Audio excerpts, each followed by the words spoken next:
This is a water droplet that you're going to see. And in this water droplet, a frequency is being pumped into this water droplet.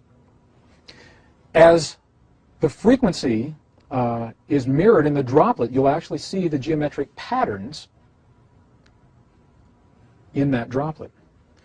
Now what's happening, and the reason that this is so significant, is because we're going to do a frequency sweep. We're going to go from low frequencies to higher frequencies. And what you'll find is this. You'll see that in the lower frequencies, the patterns are less complex. And in the higher frequency, the patterns are more complex. So we're going through a sweep from lower to higher frequency. I'm sharing this with you now because Earth is essentially going through a frequency sweep. Our fundamental pulse, our base pulse that has hovered around 7.8 cycles per second, now is changing. And again, there's a lot of controversy about what the change is, and we're witnessing the change. As we go through our planetary shift of this pulse, patterns of energy must change to respond to that, just as patterns of energy in this water are changing to respond to this pulse. And we'll begin with simply the concentric patterns in the water.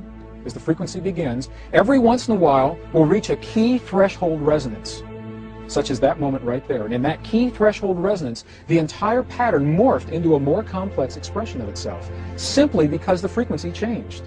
Now watch what happens. The frequency is still increasing. Now watch what happens. As we reach another key threshold resonance, this entire pattern will morph into a beautifully and more complex pattern of itself. Again, and again. And look at this pattern right here. Look what you're seeing right here. Look at the beautiful geometry. Here is a perfect cube. There's a perfect tetrahedron, a star tetrahedron. In 2 dimensions, we've got the octahedron. Very powerful images of sacred geometry held in place simply because we've achieved the vibratory pattern that allows that in this water droplet.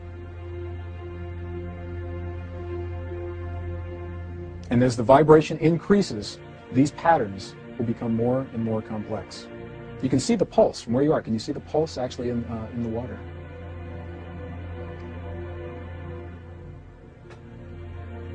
As we go into the last set of the frequencies, what you'll see is that the entire, and you'll watch along the outer perimeter, the entire pattern reaches its greatest level of complexity, and then it goes back.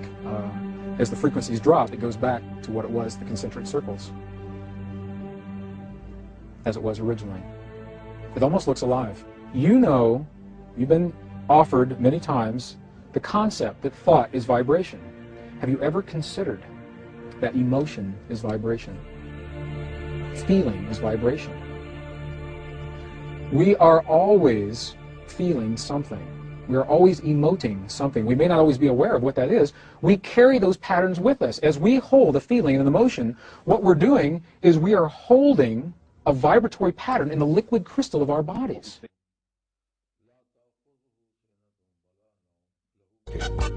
This next series of photographs are the work of Japanese researcher Mr.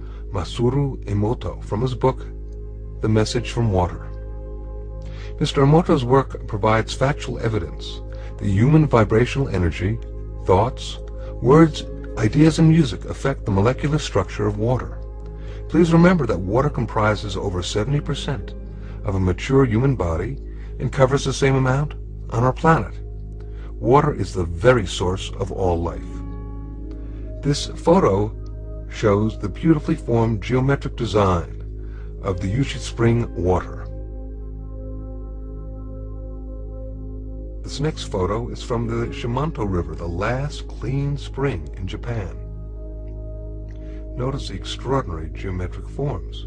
The fact that the molecular structure of water can be affected by our consciousness, our intent, and our sounds is extremely important. This photo is from the Mount Cook Glacier in New Zealand. Mr. Emoto has been visually documenting these molecular changes in water by means of his photographic techniques. He freezes droplets of water, then examines them under a dark field microscope that has photographic capabilities. His work clearly demonstrates the diversity of the molecular structure of water and the effects of the environment upon the structure of the water. This photo is from the fountain in Lourdes, France. This photo is from contaminated water from the Yodo River in Japan. In this photo we can compare the contaminated water with clean stream water. Look at the difference. Mr. Emoto decided to see what effects music would have upon the structure of water. He placed distilled water between two speakers for several hours while playing different music and then photographing the crystals that formed after the water was frozen. This photo is of water being exposed to Beethoven's Pastorale. This photo is the effect of Bach's Air for the G-string on the water.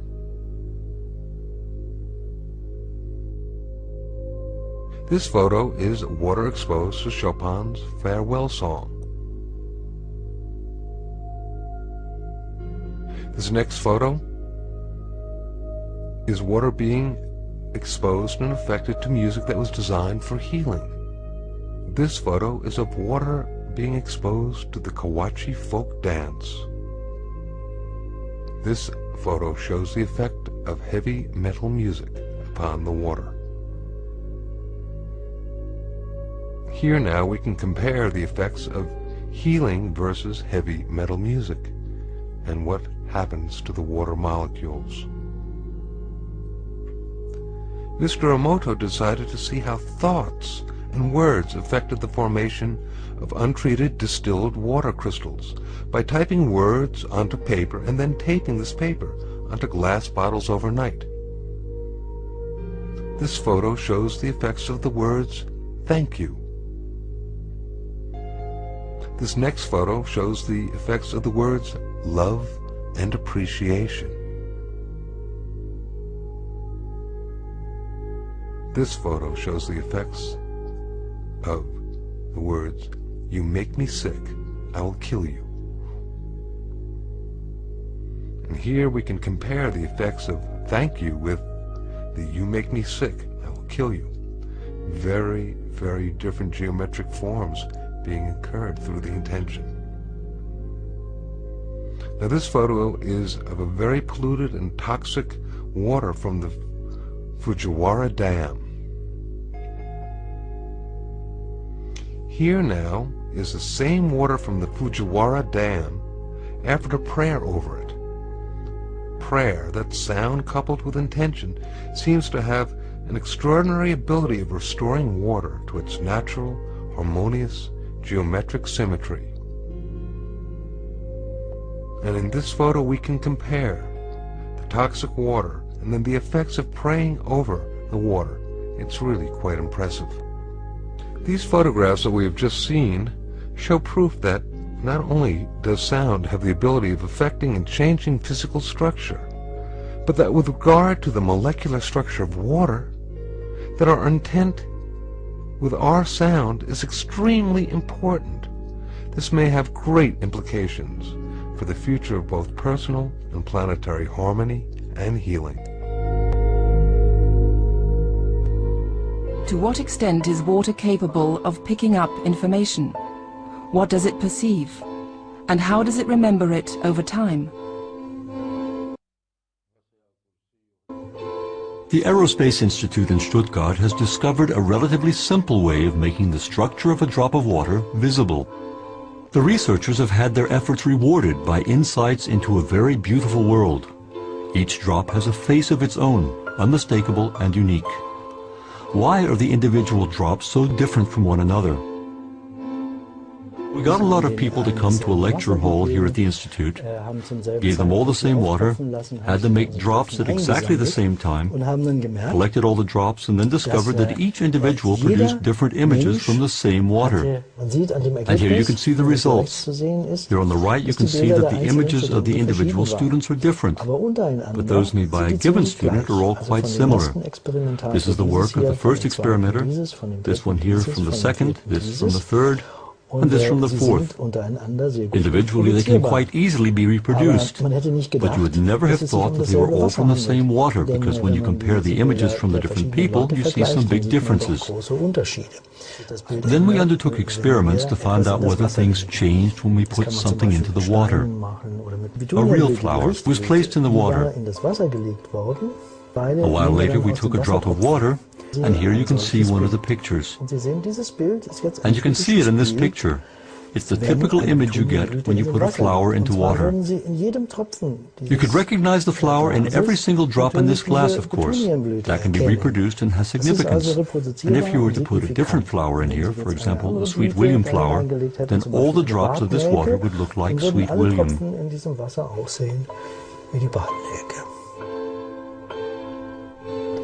The statement that water has a memory practically changes our whole way of looking at the world, of course. Let's travel down the Rhine in the figurative sense. The water is flowing down the Rhine, picking up information everywhere it goes. So the water has more information at the mouth of the Rhine than it had at the source. And the Dutch, living at the mouth, when they drink that water, they're also drinking all that information. Thus, the world's oceans would no longer be something that separates us, but instead a giant storehouse of information, and the rain would perhaps be a data medium carrying information to the world. Now, Mr. Emoto speaks of the thought or intent being the driving force in all of this. The science of how that actually affects the molecules is unknown, except to the water molecules, of course. And it's really fascinating when you keep in mind that 90% of our bodies are water.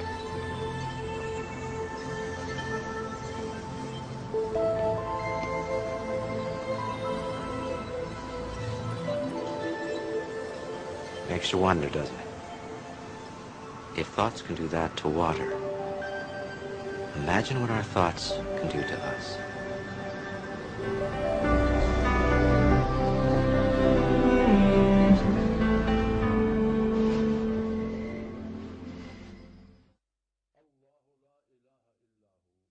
This is what it is, okay?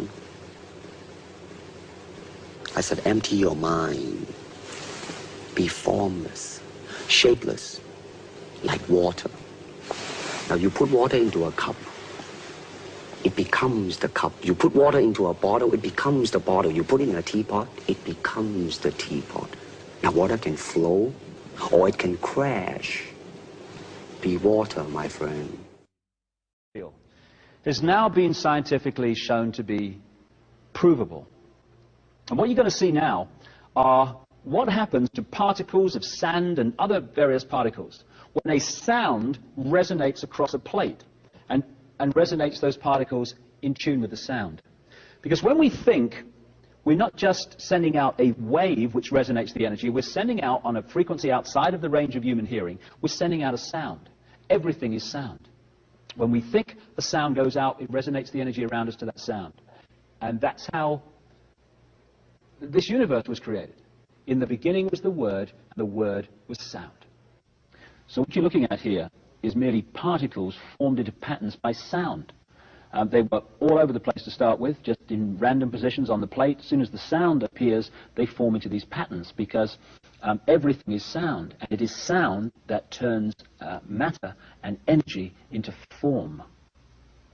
Every organ in our body resonates to a certain frequency, and when our thoughts and emotions and stress and the vibrations that causes de-harmonize the vibrational state of our various parts of our body, we become ill.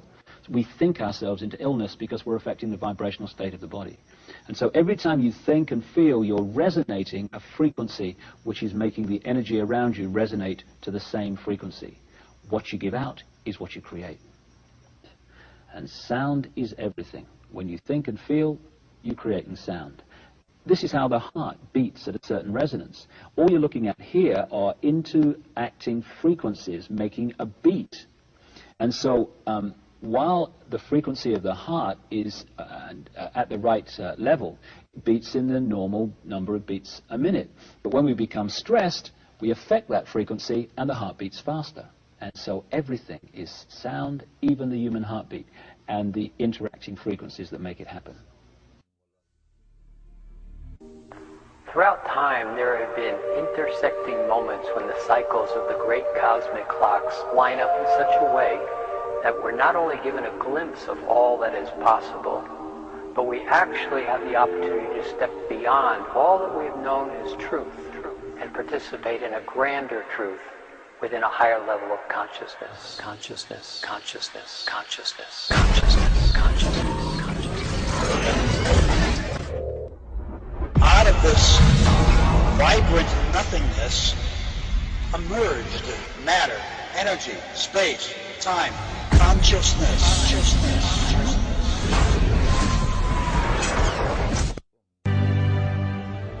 Quantum physics reveals that it's the invisible stimuli that are much more important. There's a simple quote by Albert Einstein that makes sense out of this, and the quote is, "The field is the sole governing agency of the particle." What Einstein meant by this very simply is the field, the invisible energy forces around us, they are the sole governing agencies of the particle. The particles matter.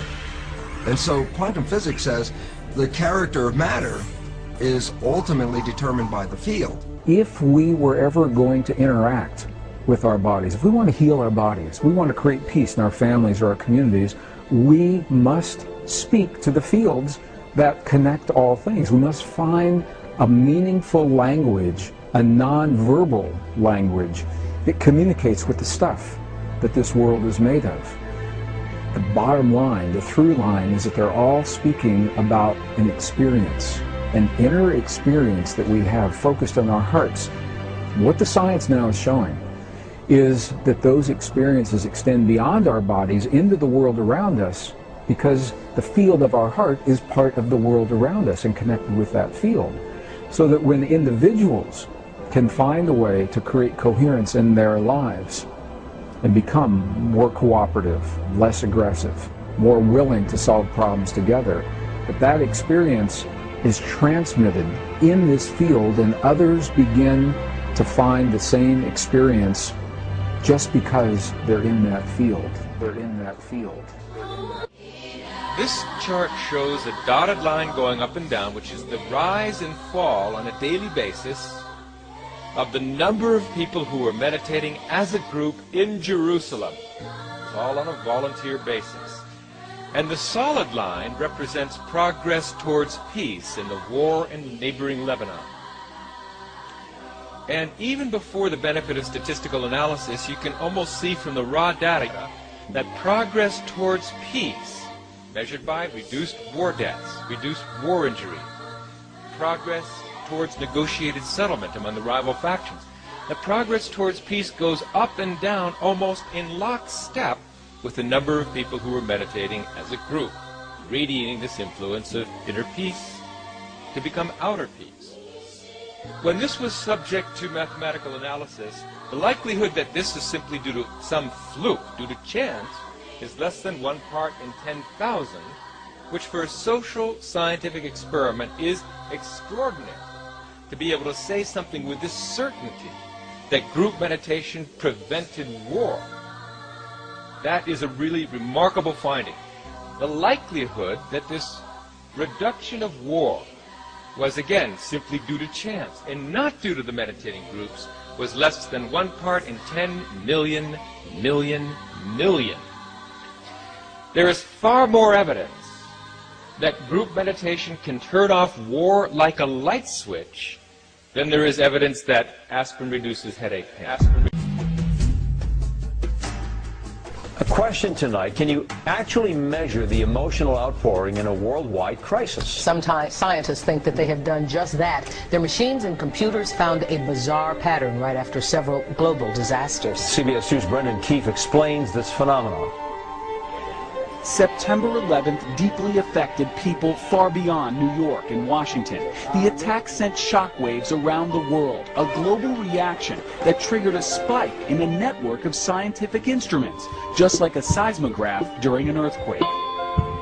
Each of those showed a similar pattern of change during that day. Retired Princeton scientist Dr. Roger Nelson believes the emotional focus of millions of people on a single event like 9/11 may form a global consciousness. When we have a feeling in our hearts, we're creating electrical and magnetic waves inside of our bodies that extend beyond our bodies into the world around us. And what's so interesting is the research shows that those waves extend not just 1 meter or 2 meters, many, many kilometers beyond where our heart physically resides.